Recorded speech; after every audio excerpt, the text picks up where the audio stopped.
So your watch battery is dying and you are nowhere near a charger and you want to save some battery life until you get to charge it. This is the Watch 6, also the same for the Watch 7, and it's a feature known as watch only.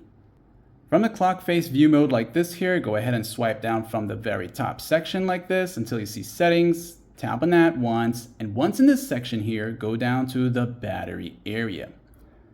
Under battery now, you will go down some more and keep going down past all of this, and you'll see something that says watch only.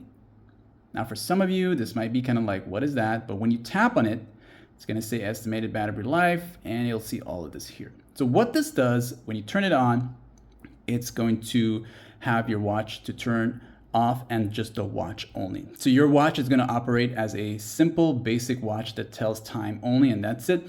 And with this on, it's going to help you save battery life until you reach home or near a charging section station to recharge your watch. So, and you can come back and turn it off like and said.